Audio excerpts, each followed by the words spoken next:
All right, we are live. Hello, I am Lisa J. Stocks here this evening with Prez the Investor and You Learn with Robert. How are you guys? Wonderful, Awesome. wonderful.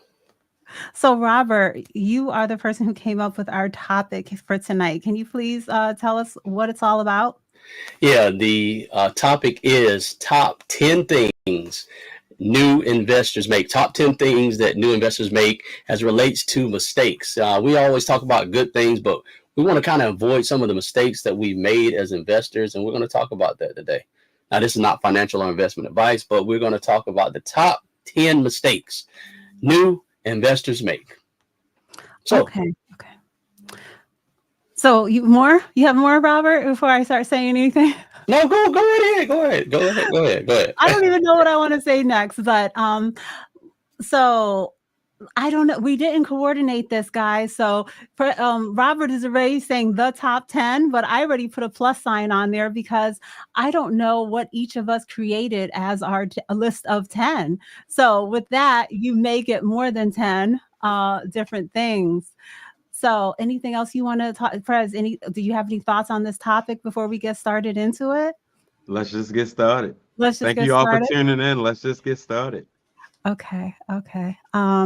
So it's been a while. This was something that I had hoped that we would do every, maybe every month, every few weeks, but this is the third episode that we have collaborated together, and I hope you guys enjoy this. I think we had two previously.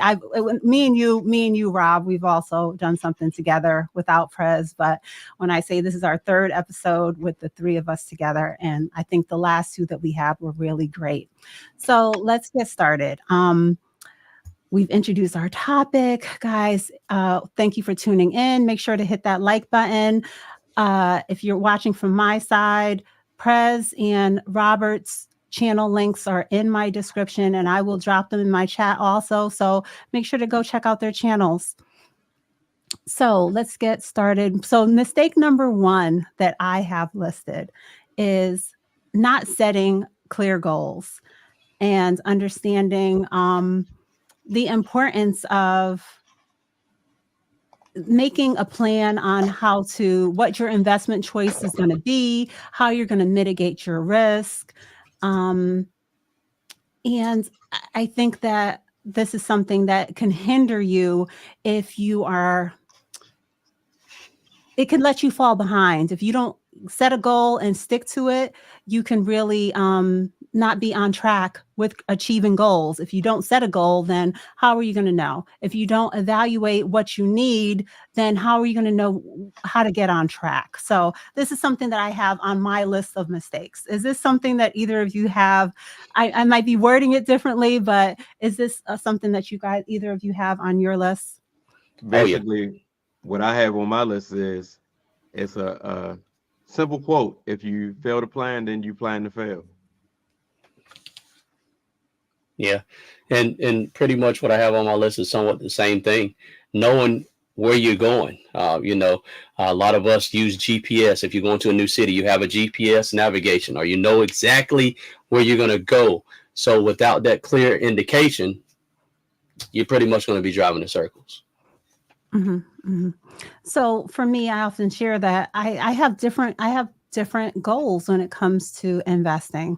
Of course, I have retirement, but I also have early retirement. I also have the UTMA account that I'm doing with my daughter. She has a Fidelity Youth account. And then when it comes to my taxable accounts, I have different goals within there. Sometimes I think to myself, I'm not sure what my $10 a day that I've been doing into VTI, that might be my next car. I'm building a dividend portfolio. So what type of goals do you have for yourselves, guys, when it comes to investments? As for Go, me, go ahead. invest as much as I possibly can. Stay away from too much consumer debt. As far as make sure that I have a good, stable emergency fund. Those are the main key factors, like the big three.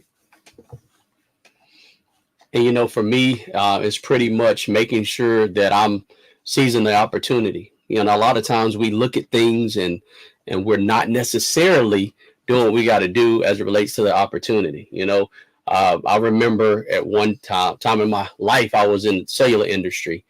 And I remember a guy coming in and saying, "Hey, look, I have this new thing that's coming out, and as it relates to this new thing, we can go ahead and if you do this, this, and this, it'll be this." And I looked at it, and what it was is VoIP before it was VoIP. So I looked at the guy, and I was like, "No, I'm okay."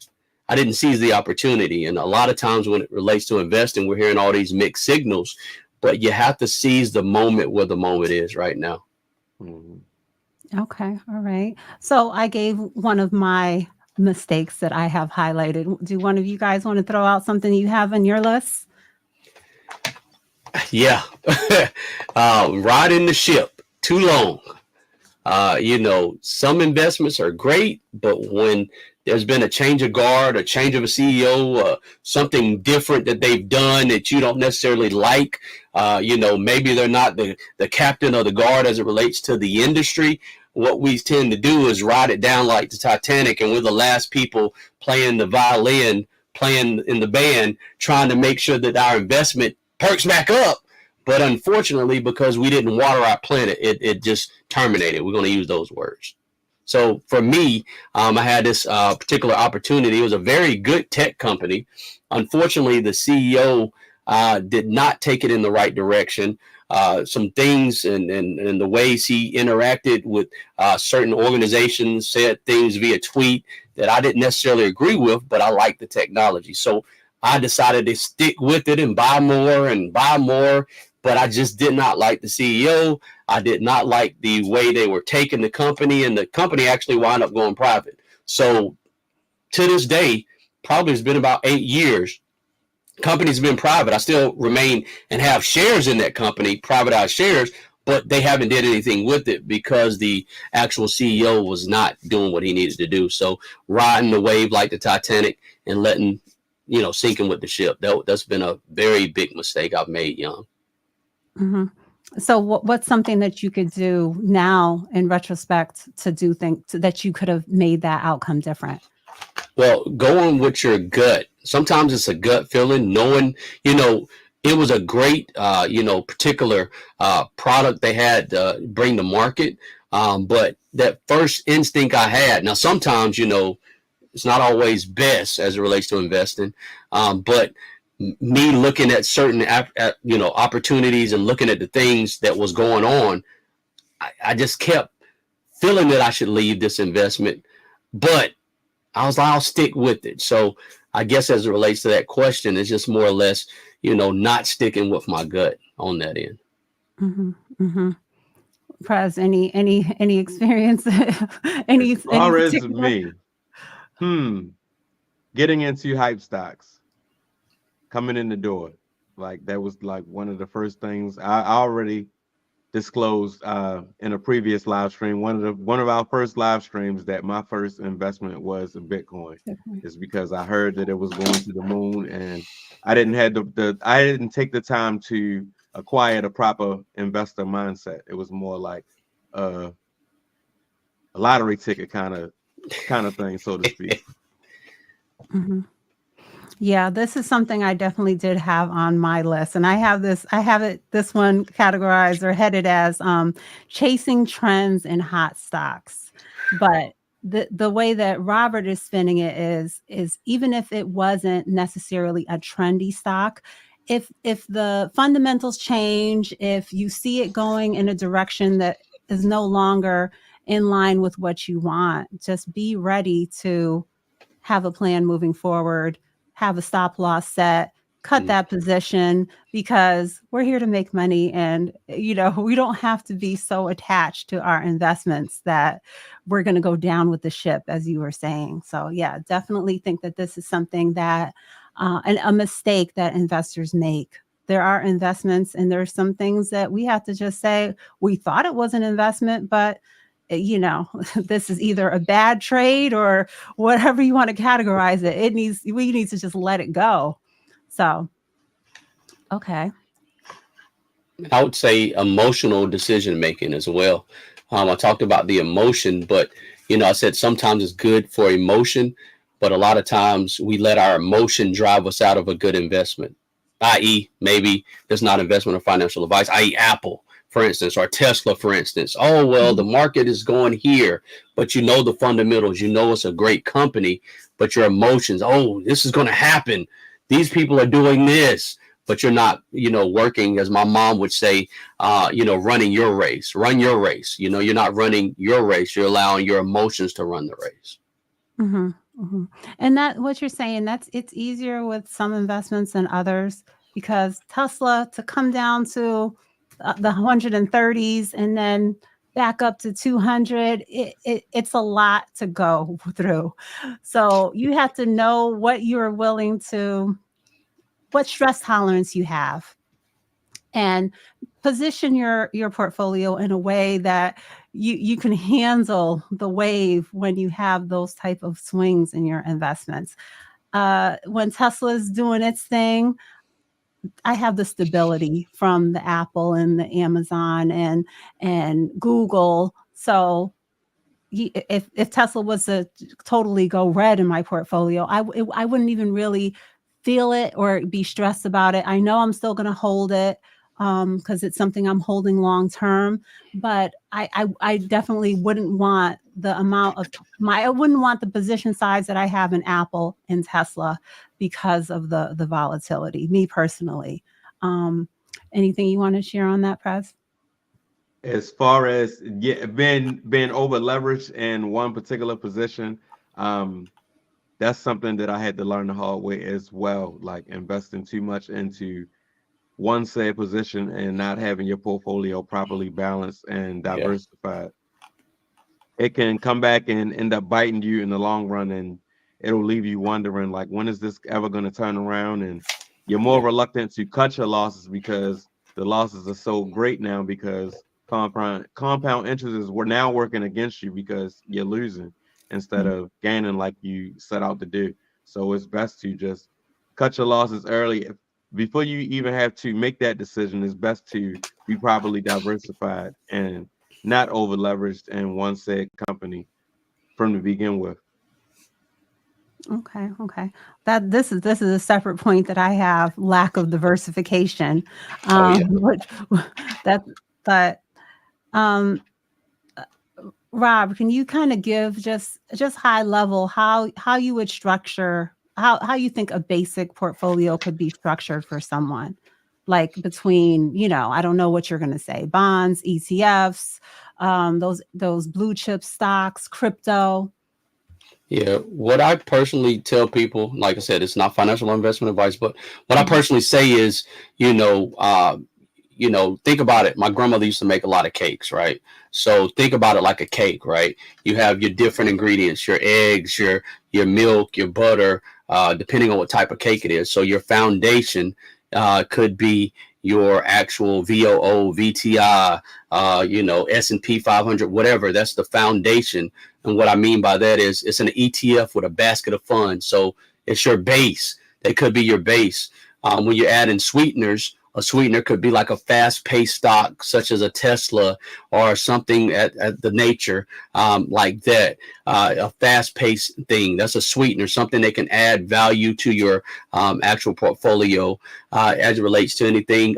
Dividend plays could be a sweetener as well, something that can add value to your portfolio. But what I personally tell people to do is, take $100 bill, take $100, write it down. If you lost $20, how would it make you feel? That means you got 80 left.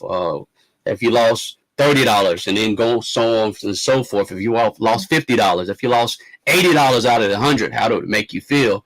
And then that way you can see what type of investor you are based upon if are you a high risk taker, are you a moderate investor, or are you a long term? And it also depends on age as well. mhm, mhm. Okay, I want to take a quick station break. Thank you, Keen. The champ is here. Um, Appreciate that. And Rob, what you're describing, I think, is definitely in line with the same thing that Prez and I do. The foundation, ETF, and then lower levels into those blue chip stocks. And especially, I think you're heavier into crypto than Prez and I are, but it sounds like you're describing a good balance for people to have. So what mistakes do you think that people make in that area when they're building their portfolio? I think that some people definitely get too much into all individual stocks and aren't even acknowledging the existence of those ETFs. Yeah. As it relates to anything, you got a lot of people who, they listen to a lot of people, so they're taking value from here, here, and here, and maybe a lot of people are talking about this one specific thing. Personally, one of my mentors have always said, build your own ETF. What is it that you would like to build? What is it that you would like to see? Now, I love, VTI, VOO. I love those type of ETFs as well, but I like the individual stocks because it gives me the access to build voting rights and things of that nature, dividends, things of that nature that I may not necessarily get with certain, ETFs. However, I do have ETFs in my portfolio. So you just got to ask yourself the question. Age plays a factor as well. How old are you? How long do you have to invest? What is it that you're looking to do? Lisa, you said earlier, this could be my car fund, or this could be for a home, or this could be for, if you have children, your kids' college fund. So you have to figure out what is your goal, like Prez said, what is it that you're trying to focus on, and then that way you can get there. Yeah, and you don't necessarily have to have so many goals and so many accounts like I have. If you could just focus on, getting to 15% in your retirement account, your 401k or 403b, that might be enough for you in your personal plan. So, anything on this, Prez? I totally agree with you both. I mean, you pretty much both just said everything that I was gonna say, and so shout out to both of y'all. Great minds think alike. All right, Prez, you want to give us a new topic to move on to? Today, guys, I'm Lisa J. Stocks, and I'm here on the panel with Prez the Investor and You Learn with Robert. And we're talking about money mistakes that new investors make. And also, hopefully, we're going to talk about how you can avoid the obstacles that we're talking about tonight. So, Prez, what's another one that you think is a obstacle for investors in general, new or otherwise? Over investing. Yeah. What does that mean? What Give does me that more. mean? What it means is you're investing an amount that you really can't afford to invest, and then you're looking at that portfolio and it's gaining value or losing value, either or, and come to find out you end up needing that money. So you have to end up liquidating that account to use that money when the whole time you could have scaled back and worked on your debt or whatever financial situation that you're in so that you're able to invest that amount comfortably. Okay. I see what you mean. I don't call that over investing. I call that lack of an emergency fund. And then when you run into the emergency, you're looking at the 401k or you're looking at your Nvidia stock that you've been buying in your whatever account because you don't have that emergency fund. So I totally understand what you mean. And I there's a certain person that I've asked to focus on getting some money into savings because I was so disappointed when I heard that they had sold their Nvidia stock because they needed money. And I don't want that to be the situation. So I totally agree. But I've been told that someone told me I said I was going to do a video about over investing. I worded it the way that you worded it today, and someone said, "Lisa, no one's over investing. Not your viewers are not over investing." But that's basically what I meant is not having savings, because we need to have savings too. So that is something that I've been incorporating throughout, into my plan. Even though I have stocks on my name, investing is a key element in having a successful investing plan, because when big or small, and I definitely not that 401k, because the penalties there is even worse if you're dipping into your own taxable account. But anything you want to share on this one, Robert? Yeah, and you know, you have to understand what, like I said before, how long is it that you have for this particular investment? You know, a lot of times we need to understand the market cycles. So not understanding what cycle we're in could cause, okay, how's your company doing that you're working for? If you're a business owner, are you seeing more of a net profit or a loss? You got to understand the time horizon you're in. And then a lot of times, like you said, Lisa, hey, look, what is it, that I need to have taken care of, maybe thinking 5 years down the road or a year, because if the market changes or you unfortunately lose your job or get laid off, that's a lot of times an emergency happens. Like you said, an emergency fund, a lot of times we're not thinking about that in the day to day. We're thinking about, oh, well, I need these Jimmy Choos or this nice, presidential watch. We're not thinking about necessarily the next 5 months down the road. So I think that's very vital to think of as well. When you invest, have a goal for that and understand. And some investments may be 5 years. You may say this is only a year. This is my 10-year plan. So having those things set up is important as well. Yeah, and I think for a lot of people, their retirement account is the first substantial investment that they ever, build up, bigger than any savings account or anything that they've ever seen. And once it starts to grow, and then the furnace breaks down or something happens, they're ready to take a loan against it and make a huge setback for themselves. So that's why we need to have savings established so the investments can stay invested until we are truly ready and to tap into them. So let's take another station break. Hi, Trudy. Thank you for everyone who has come in. Caitlin, Realist, Justin. I see Joe Delaney, Sheed. If you guys are all still here, thank you for tuning in. Um, let's see. All right. So we're talking about points tonight, mistakes that investors make and how to avoid them. So we've been touching on not having a goal so far, chasing trends or hot stocks, or just not having understanding that if you got into an investment and the fundamentals change, the things are going, south, that it's okay to let it go. Lack of diversification in your portfolio. Have we touched on anything else yet, guys? Hmm. We talked about time horizon.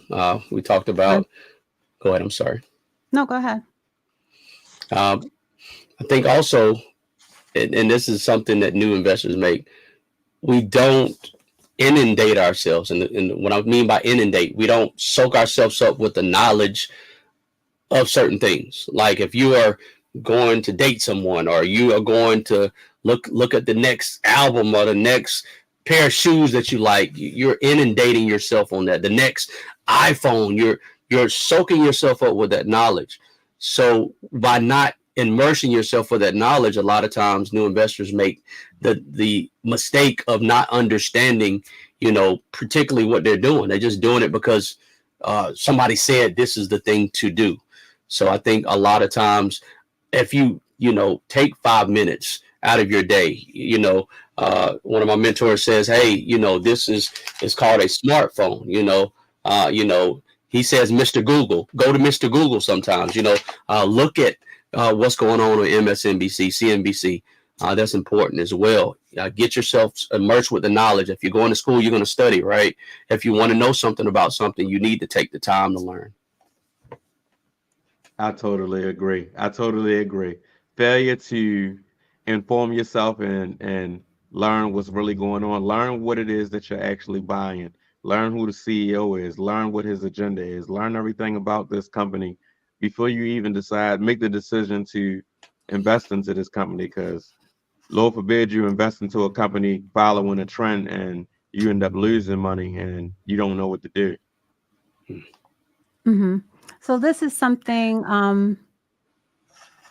that I have on my list as, continuing education and understanding that um, if you want to invest into individual stocks, if you want to invest into meme coins, if you want to dabble into, trading options, you have to be willing to put in the work. Yeah. If even and even if you don't want to go as far as what I'm getting into there, even if it's just having individual stocks in your portfolio, you have to be willing to put some time into doing the research and to know, is this truly a long-term investment that I want to add to my portfolio? Because there are things that we've in the past, like you were saying about those you were talking about that company that you had invested into earlier, Rob, things like that.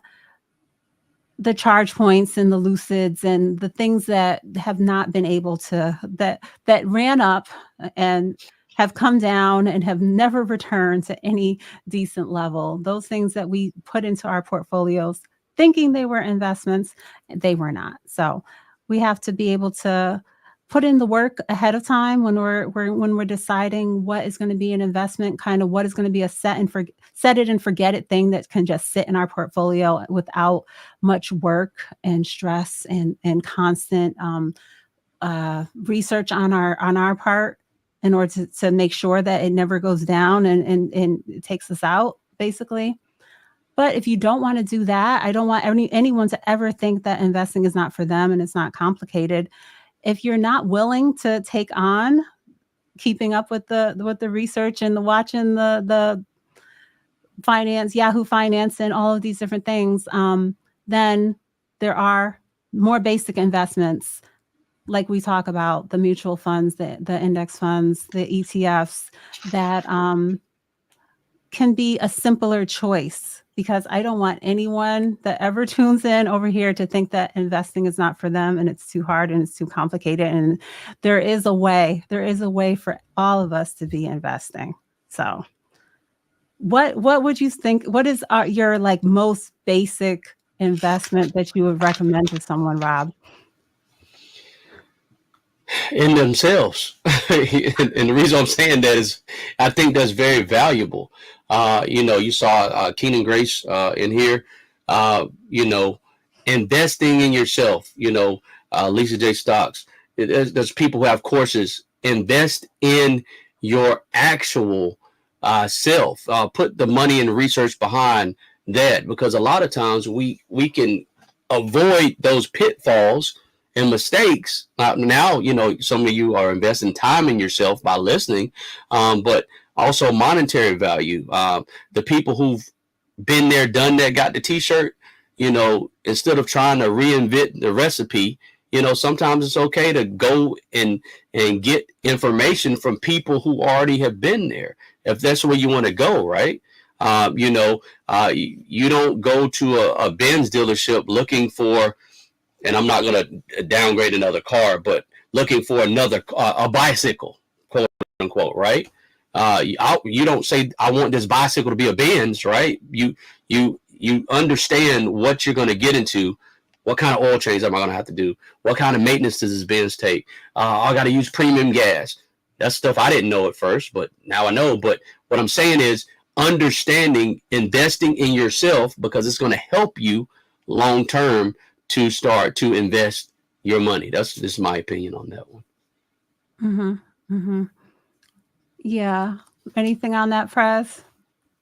I Speaking from my own experience, I basically turned myself into a nerd. Once I realized that what I was getting into is serious business. Like, this is Yeah. your future. This is your hard-earned money that you're putting into the stock market from or crypto for that matter. So what I did was I basically turned into a nerd. I cut out all of the scrolling through my Facebook feed because there's nothing educational there. I cut out a lot of the different content in my YouTube feed that, if it's a gossip section or something like that. I started cleaning up my YouTube feed. Do not recommend this channel, so that I won't see those distractions and things like that. I'm not saying that Yeah. you have to be a total bookworm or anything like that, but that's what I chose to do because I'm very interested in putting my money to work as efficiently as possible. Hmm. Hmm. Yeah, I think I'm hearing both of you guys saying that like we need the community. We need to be surrounding ourselves and feeding ourselves with what's in line with what we're trying to achieve. And they say you are those five friends that are around you. If they're off track, how are you going to be able to really progress?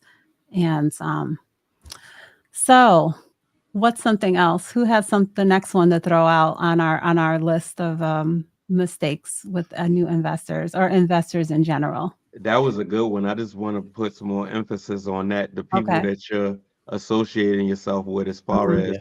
who are you having conversations with? Like if you're sitting at work and you're having a conversation about the football game instead of, different investment ideas and strategies and things of that nature, you're pretty much wasting your time at that point. And like, not saying don't talk about the game, but you have to use your better judgment and keep things like that, conversations like that, to a minimum, as well as the type of company that you keep. If they're not trying to progress financially and not follow the worldly trends and things of that nature, then you shouldn't be around them. Mhm. And Yeah. go on, I'm sorry. No, you can go ahead. Uh, it's funny that you say that, Prez. So I call myself cooking some oatmeal cookies, right? I follow my own recipe, and I called a family member and they were like, "You did what? What did you put in it? What did you do?" I mean, if I could have took it, I didn't. I was so embarrassed. I didn't take a picture of it. I just threw them away. But I tried. I looked and I said, "Oh yeah, I can do this and I can substitute this. And let me just do it this way." Those cookies were horrible, y'all. I mean, they looked like hockey pucks. If I painted them, it looked like a pet rock. It was horrible. The person I called was like, "Why didn't you just follow a recipe?" You know, it's proven recipes to work, right? So we have to, it's a proven fact that you are going to be closer to the people you're around, but you're going to be exactly like the people that you're around, right? It's a proven fact. It's facts. People who are focused on something, you may not. Okay, well, Prez, Robert, Lisa, I don't know about that stock thing, but I guarantee you, you keep listening, you can be like, hold up, what they say about this again? Hold up, well, Hmm. hold on, well, hold on, I heard that before. Hold up, hold on, one second. But like I said, you are the circle you keep. It's very vital. Like you said, Prayers. I don't even know the last time I logged into that account. I'm not going to name that word that you said. It starts with an F, right? It ends with a K, right? I'm not going to name that word. But I don't even know the last time I logged in. And I have family members calling me saying, "Hey, I haven't seen you on we're going to call it on the." I'm like, "Yeah, I haven't been there." Why? Why am I wasting my time, like you said, on something that's not feeding me? I'm constantly feeding my mind with things that are going to change and revolution 10 generations from me. Do you see what I'm saying? So you have to have that mindset for yourself as well. In Hmm. all seriousness, I'm currently contemplating deactivation because it's a distraction. It's even to this day, it's like a battle. Like that shouldn't be the first thing I should be looking at when I open up my eyes. I just logged out of it, man.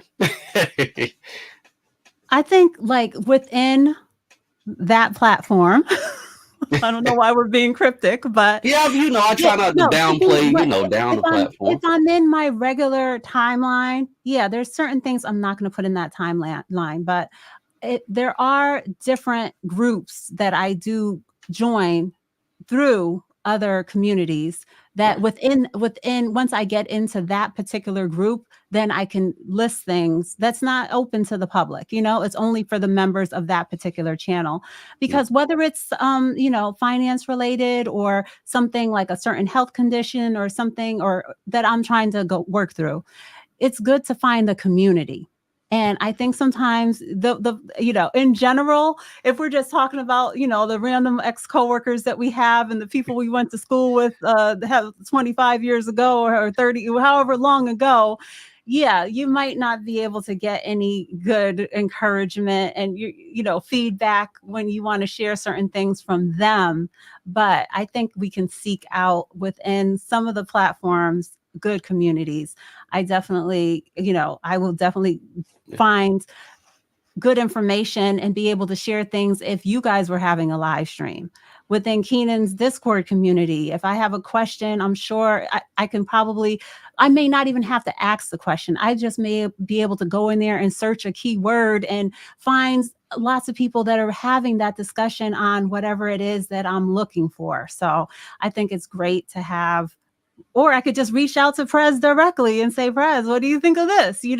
But I know who I want to have certain discussions with and where I'm going to get that encouragement and be able to really get encouragement or get direction or just bounce things off of them and be able to really help myself to stay on track with my goals. So,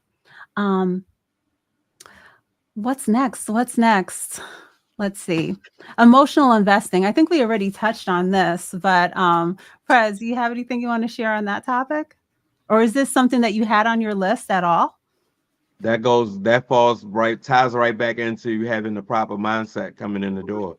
It's like investing is not, it's called investing for a reason. It's not gambling.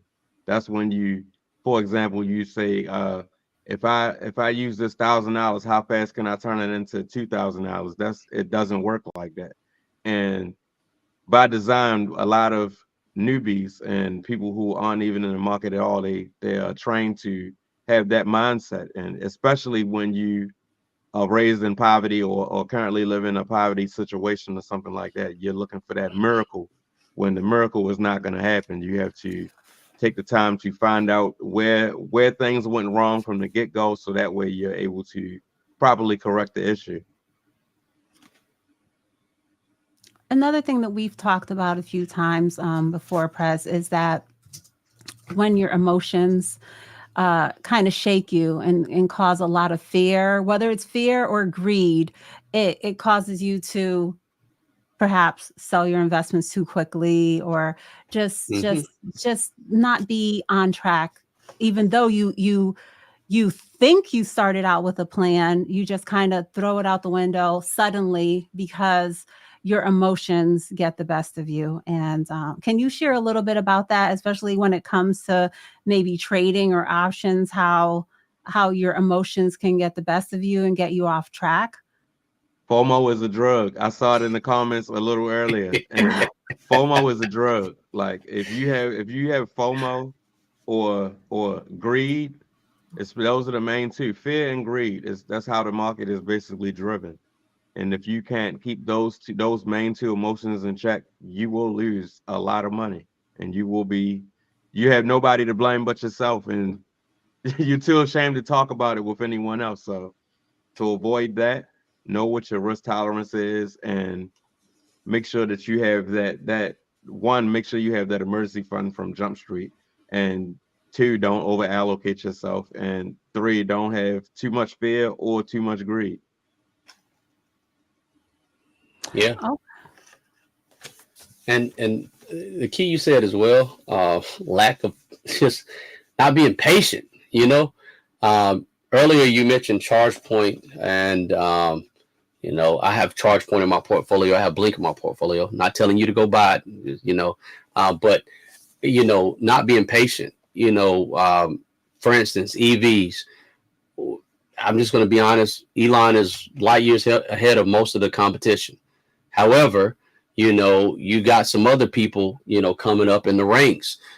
He has the wherewithal to understand certain things that are happening in robots as it relates to him and his team creating certain things that actually, goes light years ahead of competition.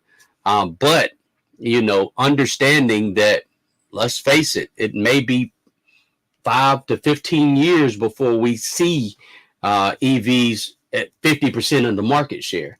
So understanding that if I'm going to invest in this, I have to understand that this is this far out. You see what I'm saying? It's this far out. And Carlos said something earlier in the chat. You highlighted it. And Dividend Ken Investor said something as well. It's okay. It's about mindset and the approach that you have been. This comment right here. Yeah, there you go. Yeah, it's all. So Ken is saying it's all about mindset and the approach that you have when investing. Stay consistent and don't get emotional. And during the bear market, keep the goal in front of you. Mm-hmm. Yeah. So yeah, it's sometimes it's easier said than done, but I think that's why it's good to just take your time and make sure that you're making a plan and sticking to it. And then you won't be shaken out of any good investments. You won't make any mistakes that you will regret. And then I think when you do run into those issues, it kind of might even scare you, turn you off to investing. And then that's going to make an even bigger setback for yourself. If you really messed up in a trade and lost a lot of money, now you're kind of scared or your portfolio's wiped out, whatever is going to hinder you then. But we just have to take the time to just get into it with a good plan and stick to it is what I think the encouragement I want to try to give here. So long-term investing is I think key to pair with any plan that you have. Because it's only so long, me personally, that I would want to be doing trades and having to really be on top of my portfolio. At some point, I think I just want to see it building and growing and kind of be able to ease back from it. So any thoughts on that? Oh yeah, most definitely. Like I said, you have certain things allocated for certain things. Just options play. You may have a option spread or whatever you set, but you still have your dividend plays. You still have your VOTI, and things of that nature. If you're speculating, understanding that 100% of your portfolio shouldn't be in crypto. You know what I'm saying? 100% of your portfolio shouldn't be in one asset, quote unquote. So I think that's very vital as it relates to long term understanding where you are as it relates to, like you said, trading. Are you going to spend your dividends? Are you going to reinvest it and have a drip set up? Understanding where you want to be. That's very vital. I'm sorry, y'all. I'm trying to look at the screen and look at the comments as we are talking. So if you see me squinting my eyes, yeah. Let me know if there's any comments that you want me to highlight. I just want to say real quick, another mistake that I see a lot of people make is trying to hit the ground running and jumping into trading before understanding that trading and investing are two different animals in itself. And I feel as though when people ask me about trading and things like that, I always try to divert them to be an investor first and have a nice size and long-term investing account built up before you start dabbling in the trading. So that way, yeah, it helps you control your emotions when you do finally start learning how to trade.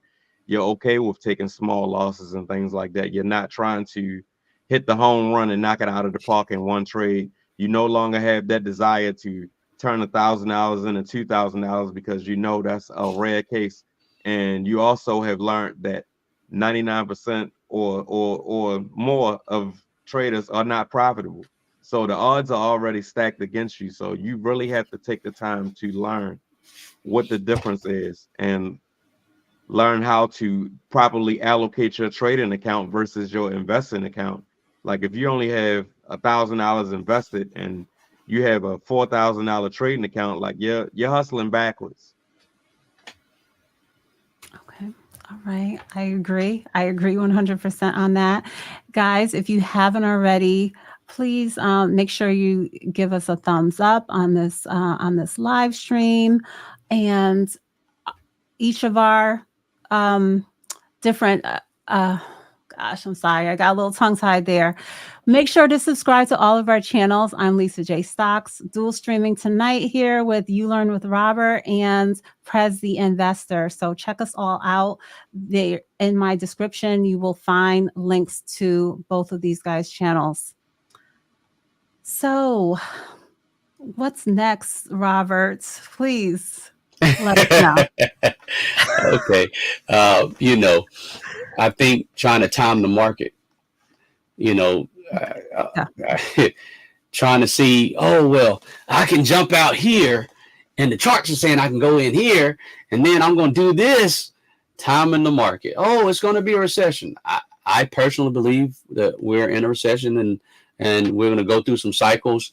However, I have some money off the sideline and I still have some money in the market. I'm not going to not have any money in the market because key is timing the market, trying to say, oh, this is going to happen tomorrow. And you're missing out on potential investment opportunities. So trying to time where we are right now, even Warren Buffett took out so much money from his Berkshire Hathaway. However, he's still in the market. So I think that's vital to understand as well, trying to time everything.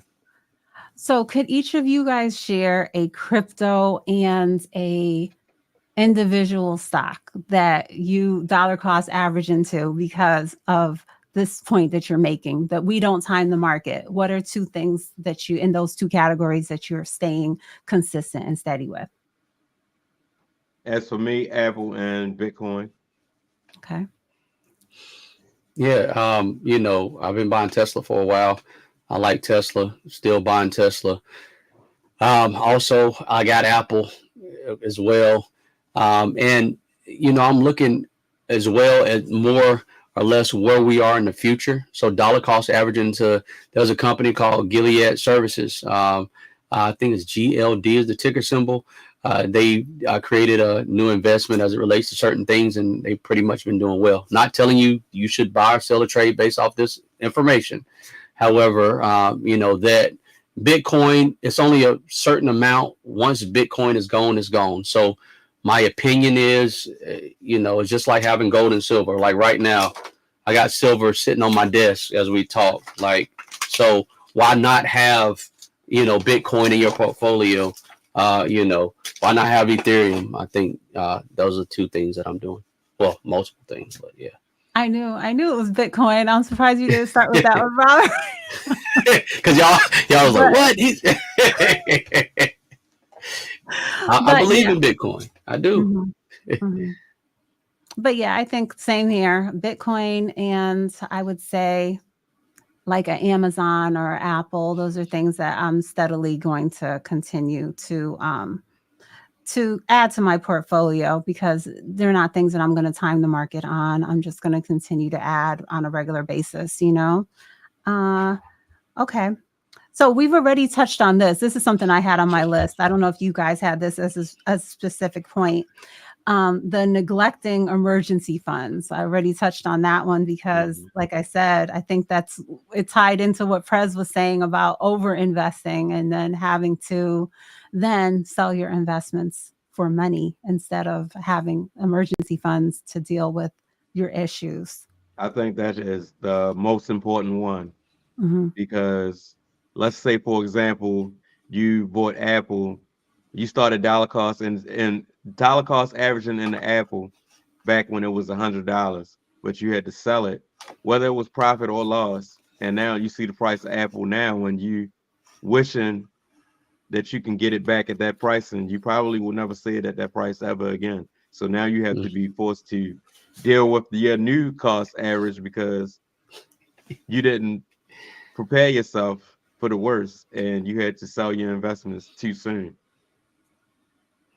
I had someone send me a message recently, and they said they're working for a new company, and they're getting stock options from the company, and they might reach out to me for assistance on how to sell them. And my response is like, okay, I don't know what company it is that they just started working at. And I was like, okay, why are we already talking about selling it? What do you anticipate the future performance to be? It's like she's thinking, already has the mindset of, oh, they're giving me stock, I'm going to sell it and have money. Like, but I, I would be thinking about it totally different. Well, I'll see if she reaches back out to me. Maybe she didn't like my response to my assistance on how to sell this stock. But, you know, I don't think that if she just started working at this company, I don't know what company it is. The potential of growth from receiving free stock, I don't know if she's looking at the big picture. I hope that my reply to her maybe opens her eyes to think about it in a different way. Have you guys ever experienced someone ask you something similar to that, or want to know how to, just quickly make I've some money with experienced their actually doing it you've sold stock that you were given from from a a company. Yes, okay. not knowing what I had and not realizing what I was doing, and it was a fairly good, well-known company. Like all of us are consumers of this company's products. So Wow. I think I know who you you're live and talking you learn. You especially when we weren't taught about finance at an early age. Okay. And that's key. I think understanding the basics. A lot of times we're trying to skip, like on a Monopoly board, we're trying to skip the boardwalk, but we haven't even hit the start button. We haven't even rolled the dice and got to the first, level. We're trying to go to boardwalk and just buy boardwalk. So you got to understand that $5 may not sound like much today, but, like your man said, hey, one of the greatest mysteries in the world is what? Compound interest, right? Understanding that, the rule of 72, understanding that, how much my percentage is, how quick is going to return. If we're not, and I'm not that kind of person that says you shouldn't buy a latte and you shouldn't go out to the movies. I'm not saying that, people. What I'm saying is understanding that $5 here can actually build up. Understanding that $10, whatever your budget is, because a lot of people ask me, what should I start off with? What is your budget? Where do you want to be?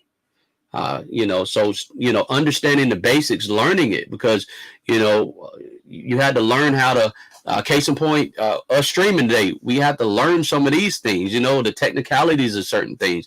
We had to learn how to do YouTube, learning the process of certain things, learn how to make a thumbnail. We had to learn how to do something. And you don't go on your job and they just throw you to the wolves. Well, some jobs do, but, for the most part, I had a job interview and they put me on the phone and they said, sell this person. I sold 3 people. They said, okay, you're hired. What I'm saying is, at the end of the day, that's not everybody though. You can't say that just because this person did this, I'm going to start to 100, Back in 2000. I'm sorry. Back in 2000, I used to own stock in UK. It sold it about 2 months before they. Oh my goodness! Wow. Woolworth. That's an oldie. Yeah. Yeah, I remember Yeah. Woolworth. Wow. Yeah. So yeah, we have definitely touched on this point of not wanting fast results, and you have to take time and look at the big picture, because we could do something like this. We can be with a company or whatever opportunity, and not necessarily have to let something go. You're not we're just selling it because of lack of time in our perspective of wanting the growth, but we have to look at the big picture. And you were talking about the future of Tesla. Sometimes, like, it's 2024. It's okay to have, for me, it's okay for me to have some things in my portfolio that I might have to have that 2030 vision or 2035 vision, because I'll be glad to see the position, what it can grow to in that length of time. But that's because I'm a long-term investor. So what are your guys' thoughts on that? Is there anything in your portfolio that you think you may have to hold on to for that long to really see the true potential? I know, the ETFs, that's one thing. They're going to just steadily grow. But is there any like individual stock that you're kind of waiting to see what it looks like in the future. I still believe in ChargePoint and Blink personally. I know Mhm. that's not a good topic, but you know, I think the infrastructure, what needs to happen. I think if the company stays course and they keep, liquidity, they're going to be okay long term. This is my personal opinion. Like you said, when it went up, I was good, and then I looked and said, "Oh, wow, it's dropping like a lead balloon, right?" So I just dollar cost average, and just now that it's low, I'm buying for a potential future. However, the one thing that I need to make mention, firstly, okay, if you don't have your basics together, it ain't time for you to get the dollar cost averaging in certain things like that, because it may be considered a more risky play for some. You see what I'm saying? So if you don't have a basic platform as it relates to you investing in stocks, and you're okay, speculative money. Now I'm looking at the speculative term of my portfolio. It's not, like you said earlier, Prez, 100% of my portfolio or 60%, maybe 2 or 3%, right? So understanding it's okay to make speculative moves. Now, if you're in crypto and, you got the Bitcoins and the, Ethereums and things like that, maybe your speculative play may be XRP. It may be speculative, but it shouldn't be 100% of your portfolio. Mm-hmm.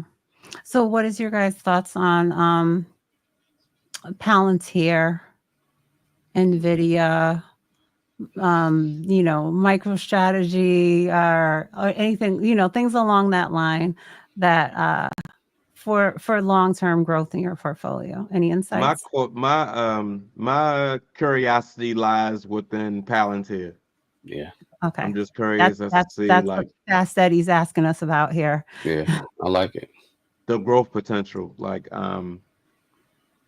they have like endless possibilities right now. I'm just waiting patiently to see what the future holds for that particular company. And Mhm. will they ever start paying a dividend? But as far as to comment on holding speculative assets, 1%, 1%, depending on how many speculative assets you would like to hold on to, keep it to a minimum. As far as that's what I do, like my most speculative asset other than Bitcoin is Palantir and SoFi. Those are my two most speculative assets because one just became profitable and the other one I believe they just became profitable as well, but they have a long way to go before they become one of the tried and true companies. So for those two, do you have a stop loss on, even if it's kind of loose, or are you're monitoring it yourself? I'm monitoring it myself. I'm prepared to hold on to it for at least 1 year for tax purposes, and then I'll reevaluate if it's underperforming. Do I still feel the same about this company? How would I feel if it fell down, if it lost 50% year to date, and things of that nature? And then I move accordingly, depending on my personal needs at that point in time. Okay. So someone is sharing in the chat here that they got in on Palantir at $10. Nice. Nice. So yeah, I don't have Palantir. I don't have a Broadcom. The only thing that I've kind of added more recently in this kind of realm has been NVIDIA, which I've tried to just start. This is my not even this is start. I started that position in January, so um, I just can't. How many investments? How many throughout all of your portfolios? I know some things you might have duplicates in. How many different investments do you have? Are you guys like below 20, well above 20? Like, how many different things do you invest into? Robert, you don't like this question? No, I'm fine. I'm just shaking. I'm laughing. You know, and let me say this, okay? Everyone is different. If you're Mhm. not looking at your portfolio, looking at the news, seeing what's going on in the market, seeing what the new players are, paying attention, do not do what I'm about to say, okay? Because you don't do it because it's just too much to keep up with. You got to look at stuff. I probably have 30, 40 in my portfolio in one account because I wanted to, you know, a mentor of mine is like, why don't you build your own type ETF? See how it works. So I might dabble in this, dabble in that. However, another portfolio, of course, you got your dividend plays, my gold and silver, my things of that nature. So it just depends, like you said, Lisa, you got different little setups. So I just wanted to see what can beat what. So I'm just little, very, I would say, trying to use the best word, competitive. So I'm beating myself in a sense. I want to see what beats what. So personally, no one should have over 20 plays unless you're paying attention to your portfolio. That's not a smart move, in my opinion, if you're not going to pay attention to it. So, yeah. Yeah, I'm a person that I would say tries to keep, my portfolio tight and just keep on building out the positions that I had. That's why I said I can't have Intel and Microsoft and Broadcom and Nvidia. I don't know that I have the budget to build up all of those different positions. Yeah. So, but even with that, even with saying that, I would say between my dividend portfolio, crypto, and then the growth stocks, I'm probably at about 25 positions. How about you, Press? Me, as far as me, about 20. About 20. Now, as far as when January comes, that's when I do my reevaluation and, if necessary, rebalancing and Yes. things of that nature. Then I'm probably going to be reevaluating what I'm holding and possibly consolidating some of my positions into others. But like you said, the last thing that I want to do is spread my money too thin, and I don't get the true effects of compound interest. Exactly. Okay. And a lot of times, like I said before, I look at stuff every day. I'm looking at my phone 3 or 4 to 5 times a day. Everybody's not doing that. So that is not a smart move for the average investor. Don't do that. You make sure you do what you need to do. So I may have in a portfolio, that portfolio, 3 or 4 or 5 shares of this company or 50 shares of this. It may not be necessarily 100 in that particular, one stock. So you have to see what works for you. Strategically, I think I'm doing okay as it relates to that. I like how it's panning out, but the average person, a stock talk with David had a good comment. Don't do it. Just don't do it. I'm just telling you, don't do it. Right. Okay. So, Rob, I don't know if I've ever asked, or I don't recall us ever having a conversation about this. Do you do any options trading, or do you do any selling of options, like with the over 100 shares in your portfolio? I used to. Hmm. However, as it relates to options, I like to necessarily play out and use that particular leverage, with other things. So, I got a lot of other things going on as it relates to anything investment wise. So, personally, the thing about options, my personal opinion is if you're doing good, you're doing good, right?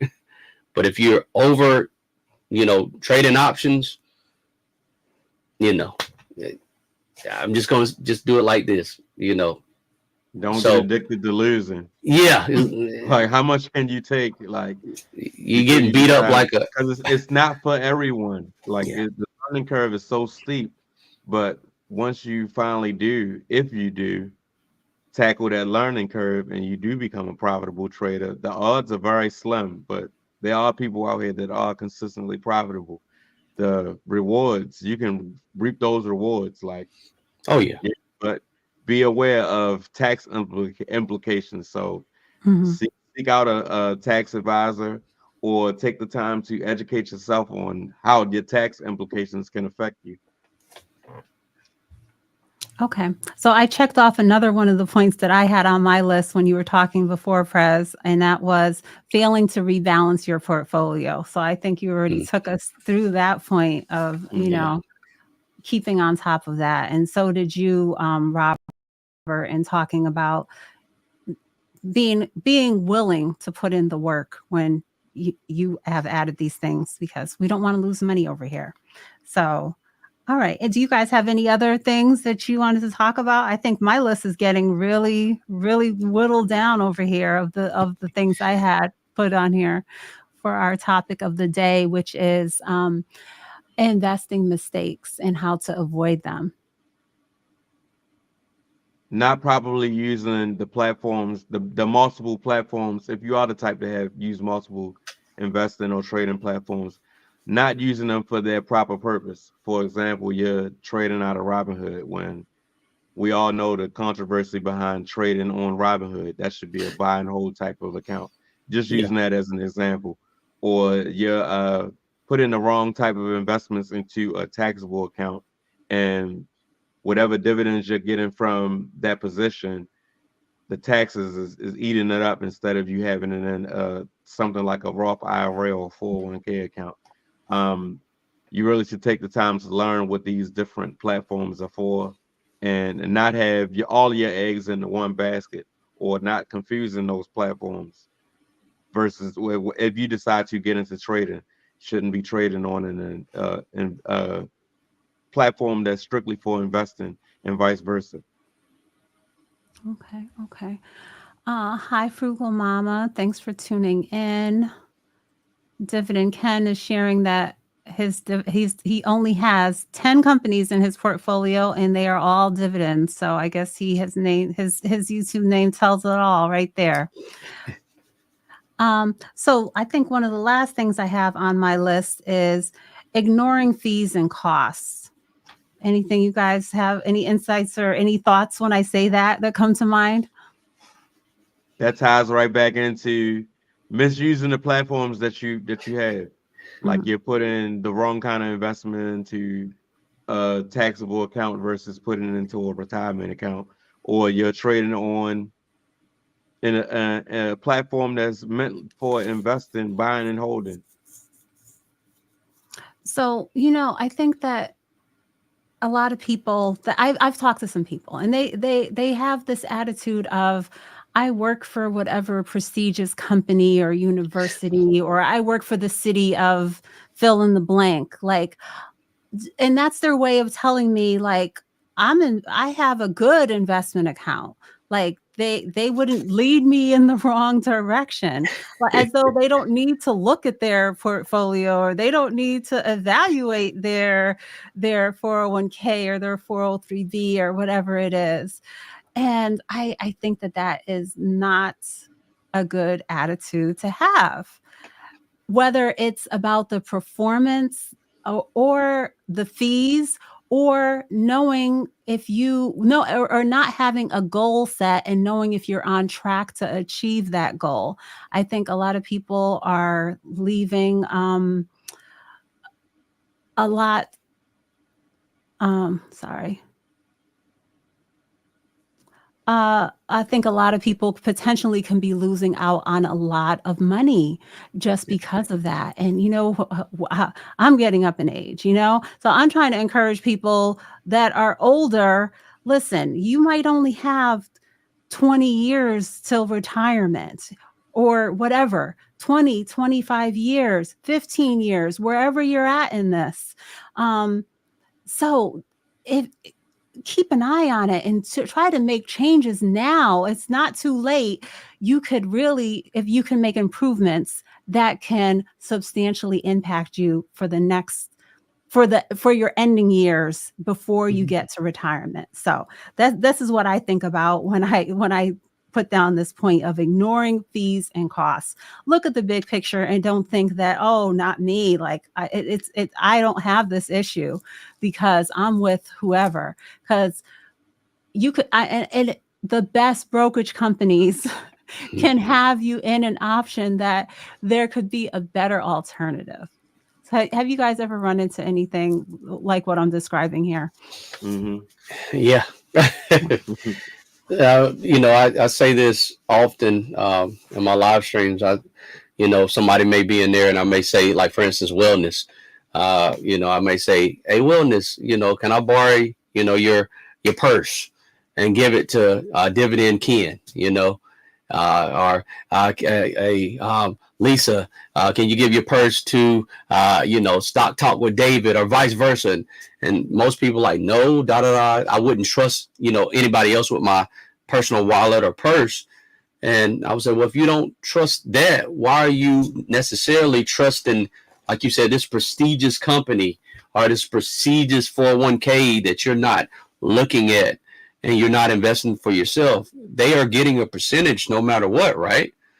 They're getting a percentage no matter what as it relates to your actual portfolio. If they're doing good or bad, they're going to get a percentage. They're going to get paid in your company stock. SEP retirement plan, they're going to do your company, your personal company. They're going to get paid no matter what.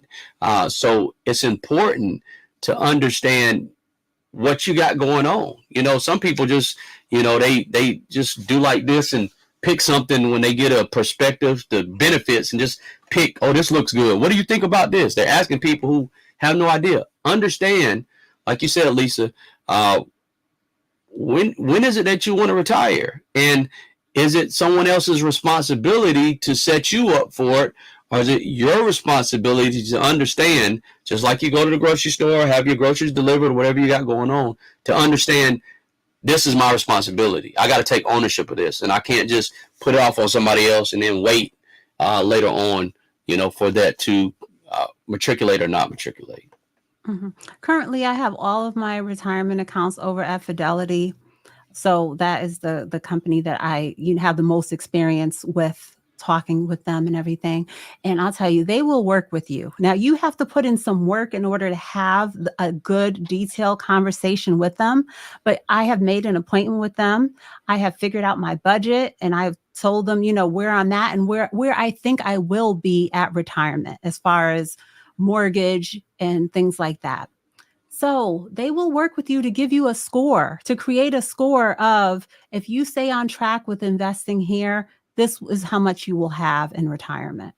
And you're on track to be at, you might be on track to only achieve 70% of what you need, or you might be 110%.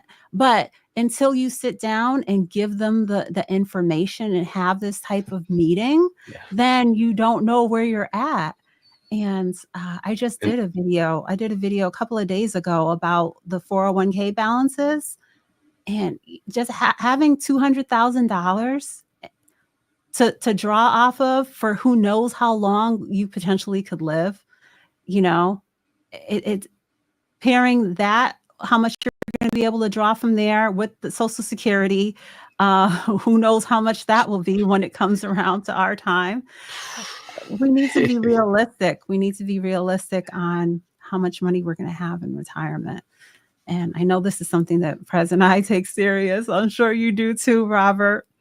Have either of you ever done anything like that and talking to your brokerage company, or did you guys just pretty much figure it out for yourself as far as goal setting and knowing where you're at?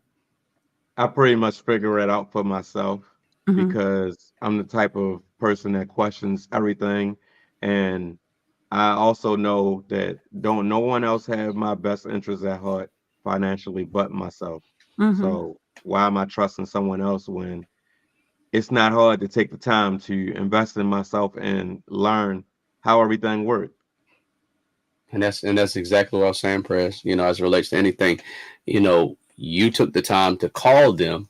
They're not calling you every month or every quarter. Hey, as it relates to your portfolio, we're doing this, this, and this. How would you like to do this? Now they'd be calling, try to sell you a different loaded fund, but we have to take ownership on ourselves because they're going to get paid no matter what. We have to take ownership to say, look, like you said, Lisa, let me make that call to my 401k. Let me see where I am, because we're thinking we're at one place, but when you look at something else, you could be in oh, wow, I didn't know I was there. Oh, wow, I thought I was this far, and I wasn't. There was a guy doing a 2008 crash, and I'll never forget it.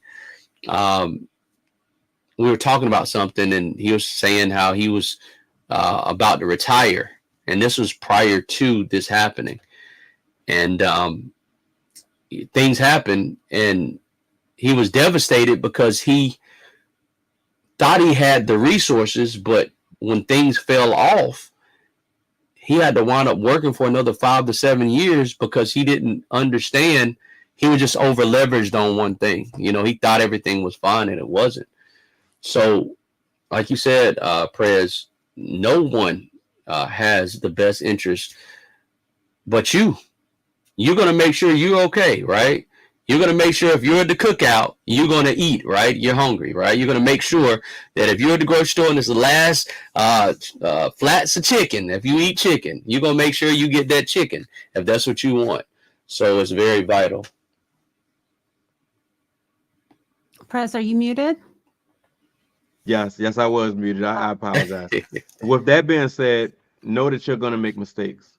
And now that you realize that you're going to make mistakes, you better learn from them quick and fast. So that goes back into investing in yourself. Take the time to learn what's going on, especially if you want to be financially independent or financially free via the stock market. The stock market doesn't care about your feelings at the end of the day. And I don't care about its feelings either. And what I mean by that is, me personally, I don't, there's nothing that I will invest into the quote unquote sin stocks. I'm here to make my money grow. That's my only goal. And Mm-hmm. I don't know you guys know what I'm saying here, I think. What are your thoughts on what I just said? No, I like what you said.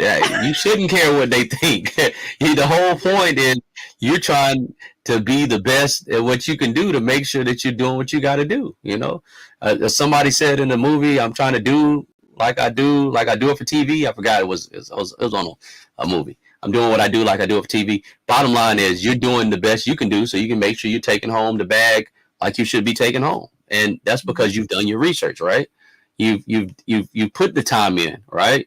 You're studying, you're aligning yourself with people who are knowing what they're talking about. You're getting advice and seeing, okay, Keenan, I like what he got going on. Let me see what I can do to better myself in this. Okay, well, let me take this. Let me look at this stock mode. Let me look at this. Let me look at this. Let me look at this and see what I can do. Let me see what's going on 10 years down the road. Let me look at this magazine. Let me go ahead and look up Forbes and look up Crunch magazine. The different magazines are. Let me check. Let me see what's going on in the business world. Let me inundate myself so I can make sure that I'm winning. And you're right, Lisa. You're right. Yes, the goal is to win, not look like we're winning. So what we're talking about here is the real deal, not the car in the driveway and you're loaded down with debt and your investment portfolio hasn't even gotten to six figures. We're trying to just talk to you about having a different money mindset over here. So is there any other specific points that either of you want to touch on our topic of the day? Letting outsiders cloud your better judgment, meaning you have that naysayer, you have that whether it could be a life partner, someone that you lay next to every night, and they have no clue on that it's a marathon and not a sprint, and they're in your ear. Well, you should just sell everything and just use this money. Let's go on this vacation or things like that. You have to block that out and know what your main focus is as far as you made that plan, and you have to stick to it, because it goes back to what we said in the beginning. If you fail to plan, then you're planning to fail. So this is your journey. Don't allow others to walk this journey for you or tell you how to walk your journey. It could be another influencer or things of that nature. This is your journey at the end of the day. It's your money at the end of the day. You're in control at the end of the day. So own up to that responsibility and take control. Yeah. And go ahead. I'm sorry, Lisa. No, you can go ahead. Well, too, if you listen to some of the things that we talk about, some things we may not agree upon, right?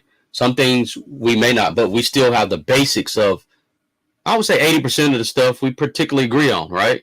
20%, I may not invest this way or do this or that. However, we are still making sure that we're staying ahead of what's going on. We're staying ahead. We're feeding. And I think the key that I'm trying to drive home is it's important to feed your mind with value. You know, you are what you put into your body. You are what you put into your mind. And if you don't put anything great in, anything great's not going to come out. If you're always saying, well, this always happens to me. I wish I would have been like this, or I could. It's certain thoughts that you're having. You may not be able to invest $100,000 every time. You may not be able to invest 50,000 or 10,000 or 8,000 or 5,000. That's why I never necessarily say this is how much I'm investing, because I don't want the new investor to say, well, I can't do that. You can start somewhere. Mm-hmm. And the whole point is where you start is not always where you finish. It's about getting the repetition and the habit. You know, my basketball coach, you know, he wouldn't, you know, I'm left-handed. He would not let me practice with my left hand. And I would be upset with him, but he said, hey, you know, if I look at you in the game, it's time for you to use your left hand. So people are trying to stop me and I'm using my left hand, but I've been using the right the whole night. Now you can't stop me because you didn't realize I was left-handed the whole time. Learn, study. I think this is vital, and I get kind of emotional about this because we study about all. If you look at the news cycle and what's been on, all the negativity and craziness that's been on, we know that. I guarantee you, if I name 3 things that's been in the news cycle, people can have a conversation for about 2 hours about it, how they feel about this person versus that, and vice versa. But at the end of the day, here's the end of the day. No matter what you're looking at or who may win the next thing, they are both wealthy and rich. They are going to have money. Their children's aren't okay. If they decide to have whatever the case may be, they're going to be fine. The question is, when inflation is higher than Eddie Kane Jr., are you going to be okay? The question is, you know, when things are not necessarily where it needs to be, are you going to be okay? And I get emotional about this because for me, I want people to understand that the information is there if you just take time to learn. And I definitely appreciate everyone who come out tonight to learn. Okay. You want to say anything for us? I was, but then I changed Okay. my mind. I saw one of the comments. I was about to say, I bet a vast majority of the people that are currently watching this, whether it be you're subscribed or not subscribed, or you're just passing through, I bet you a vast majority of the viewers tonight know what's going on with the case with the diddler. Yes. That's what I said. That's exactly. There it is. Exactly. Or a vast majority of the people that are currently watching this video know everything that's going on with the political race, whether the vice president is this race or that race. Instead of taking that time away from those distractions and learning how to better your financial health and learning how to put your money to work. It takes money to make money at the end of the day, instead of worrying about all of these distractions, because that's all they are by design. Mm-hmm. Focus more on investing into yourself and how does this strategy work, and what are the tax implications if I put this in this portfolio, or how can I change my spending habits and better budget my income, or how can I increase my income? Okay. And I was saying it without saying that. I'm sorry, but you said it. So exactly.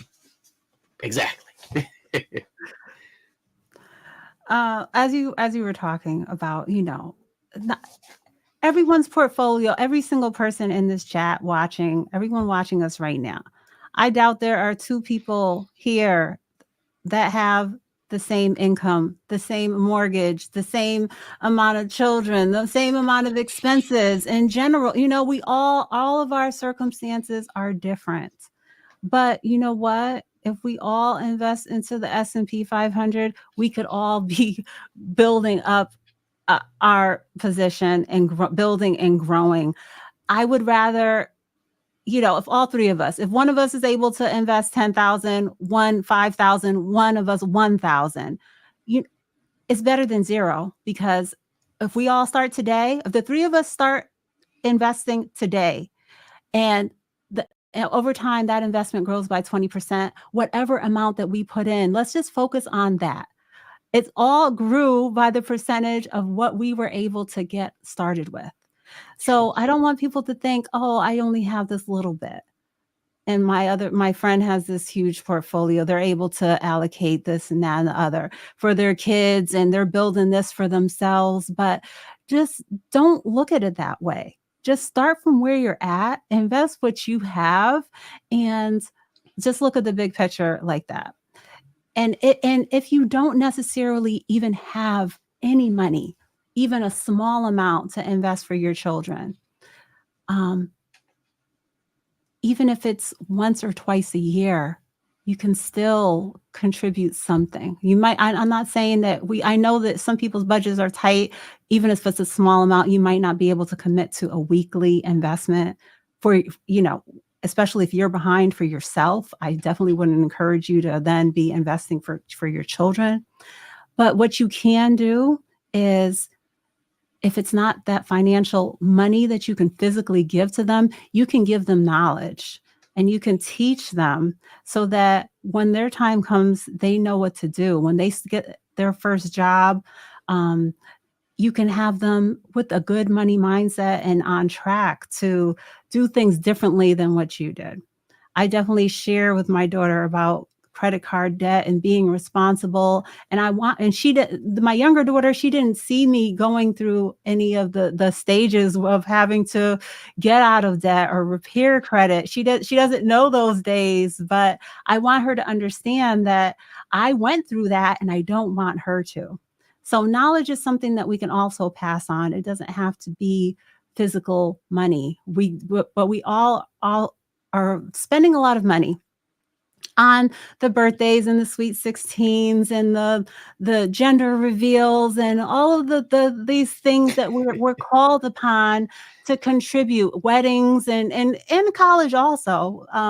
But can we really afford to do those things? And at the same time, if we're fitting that into our budget, can we also fit the investing into our budget? That's the type of balance that I'm trying to build in my household. Of, you have friends over, yeah, sure, we can order Domino's, but we're also going to be buying some VTI and some Apple and some, it's not it's not going to be all of the fun things, and we're not going to squeeze out any money for our investing. So this is something that was crossing my mind as you were talking. It was mostly about the percentage of just invest what you have and it will grow too. All of our budgets are different, but I'd rather build something than nothing. If you just keep waiting and saying this, it's going to be zero at the end of the day. So, I was just listening to Robert a little while ago, and I done forgot some of the things that I was thinking as he was talking. But any other thoughts, you guys?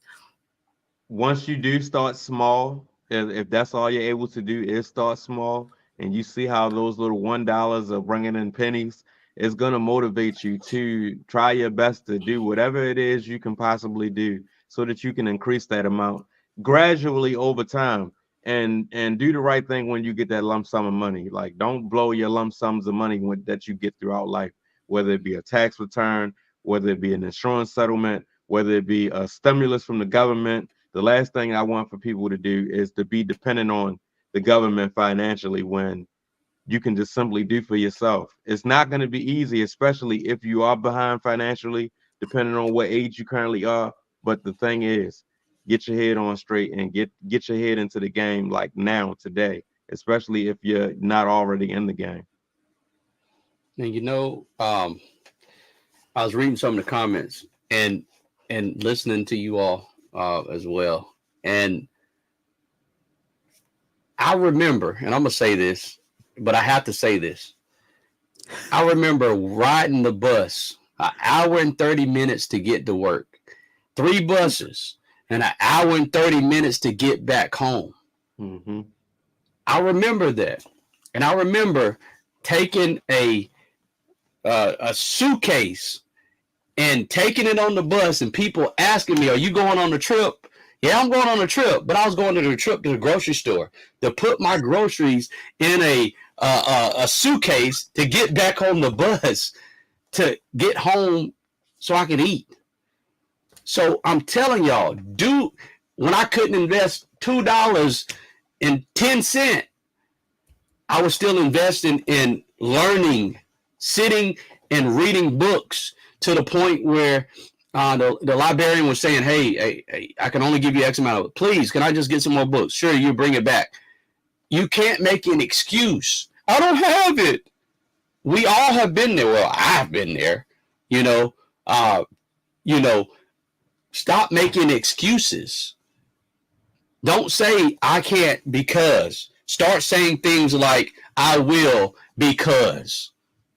What will you do? I will be doing this because that you may have a little child, or you may be married, or you may have a little niece or nephew, or you may just have a grandchild. I will be doing this because. Change the way we think, because I knew I wasn't going to be there that long. It was just a pit stop to get to where I was going. I saw this a long time ago. So you have to write it down. And I get things trigger certain memories in life. And I'm sorry if I'm going long-winded, but understand that if you're watching this tonight, you're investing in yourself. And I don't care where you are right now. It's going to be okay. You're going to be all right. You just start where you are so that you can get to where you're going. I'm sorry, y'all. I had to say that. I'm sorry. No I sorry totally needed. agree. I No totally sorry agree. needed, Rob. I totally agree. Now, Rob, when you was telling your story about the suitcase. Oh yeah, it was Wait, rough, buddy. Rough. Okay.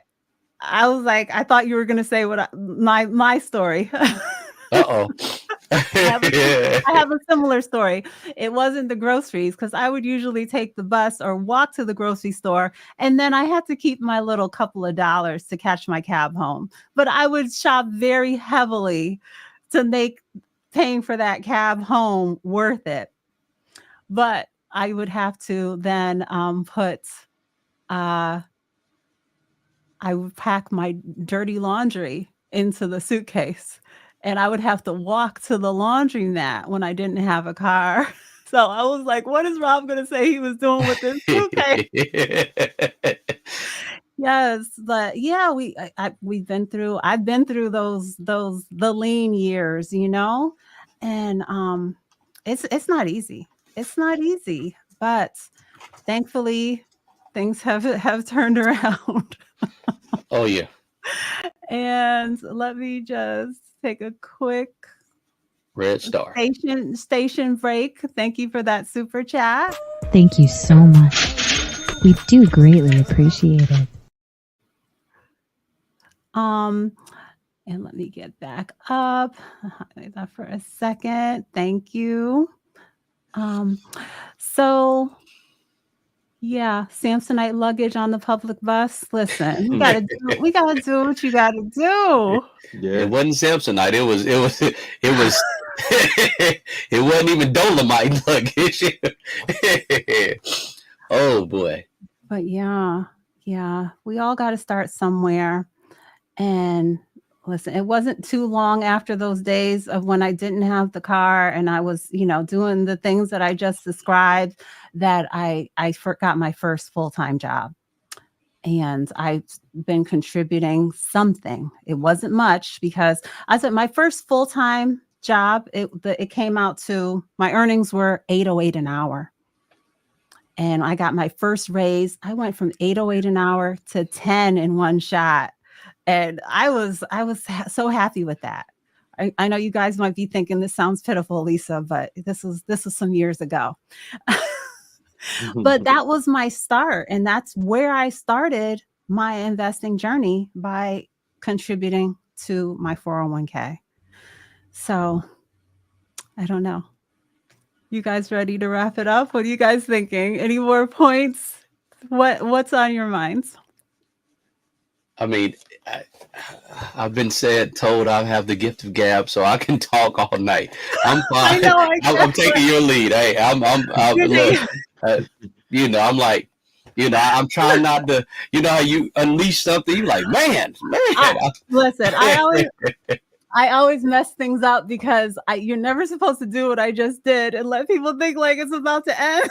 I'm sorry. I'm so sorry. Listen, so guys, if you guys got in late, the topic of today's show, well, first, if you don't know, I'm Lisa J. Stocks, and tonight I'm dual streaming here with Prez the Investor and You Learn with Robert. Please make sure to check out both of their channels. It'll be in my description if you don't have them already. So tonight, Robert came up with this topic for us to talk about mistakes that new investors make and how we can avoid them. So that's what we've been talking about. We've talked about not setting clear goals, chasing hot stocks, focusing too much on short-term results, lack of diversification, those fees and costs that can be eating away at your investments, timing the market, or basically not timing the market, neglecting having emergency funds, rebalancing your portfolio. We've been talking about so many different things. Emotional investing. There are so many things that can be holding you back. We have to just do it all. We have to continue our education. We have to be mindful of what is going on in our portfolio. We can't think that anyone, like Prez was saying, has our best interests at heart more than yourself, because in my experience also no one else does.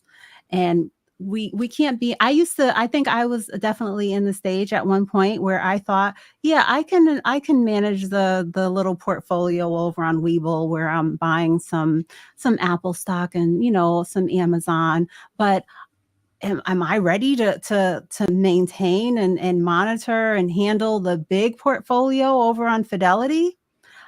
I was like that a few years ago. I was a little intimidated, but I'm not anymore, because I have seen some things that I don't like, and I know that I'm concerned about the performance more than someone else. So I have to be on top of it. And with that, I've gotten more knowledgeable.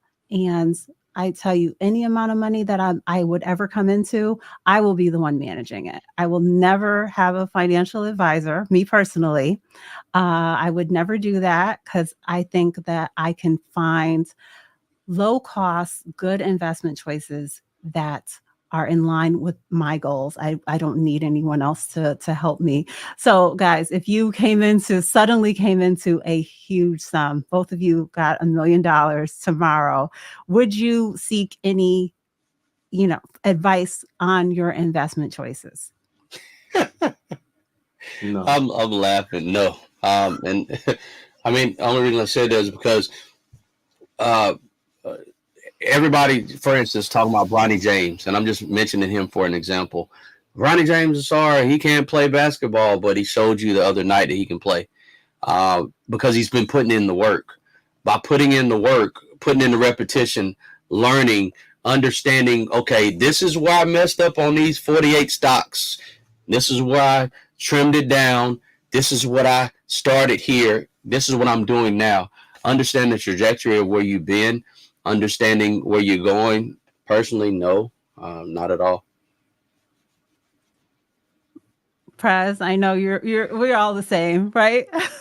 Pretty You much. got this. Pretty You much. got this, right? At the end of the day, you got to believe in yourself. Mhm. You have to believe in yourself, because if you don't believe in yourself stepping into this space, then you can't possibly expect anyone else to believe in you, whether it be the naysayer, whether it be your significant other, whether it be your coworker at your job, your boss, your mom, your dad. You have to believe in yourself, or you can't possibly expect anyone else to believe in you. True. Agreed. So guys, have you enjoyed the show tonight? Would you like to see the three of us on panel again? Let me know in the chat. So thank you guys for making the time this evening to do this. Like I said, it's been a minute, and I'm glad that I hope that, you guys have been having a good week. Everything's going well with your families and work and everything. I know it's like, can be getting to a stressful time of year as we come to the end of the year. And Yes, yes, you enjoyed the show. Is this what this is here rolling in? Would you like to see us again? Y'all three strong. Thank you. Um, so Prez, any final closing thoughts? Do you enjoy this topic this evening? What are you thinking? Don't give up. Don't give up. Take it from someone who went from losing a job due to failure to taking a COVID test to driving Uber to try to make ends meet to falling asleep behind the wheel and knocking out all of my teeth and to losing everything from life happening like a domino effect after that. Don't give up. You see, I didn't. I'm still here fighting and rebuilding my life. So don't give up. Okay, Robert, how about you? And thanks for sharing, your journey of those those days on the bus for an hour and a half. Like, I didn't know. I didn't know. Yeah. Uh, at the end of the day, you summed it up, Press. You have to make sure you stay focused on the goal. And sometimes it may not seem like you're going to get there. Sometimes it may seem like you are far away from the goal. However, understand that, everyone has a map or a compass or a GPS or a guide, a way to get there, a direction. Understand your clear direction, and you're going to be able to get to where you got to go. Okay. Okay. So, guys, we've been going for an hour and 40 minutes. I'm going to wrap it up for tonight. And I will reach out to Robert and Prez again, so that, hopefully another time you will see us coming back with a discussion. The three of us, or you, me and Prez have a weekly show. So you always see us together, but I will reach out to Robert. So hopefully we can do more together in the future. Thanks for tuning in. Thank you for those closing thoughts. I think we gave a lot of great info tonight. So, guys, I appreciate y'all. Make sure to like, subscribe, check out our description if for anything that you need, or, our information, our other social medias, all that good stuff. So,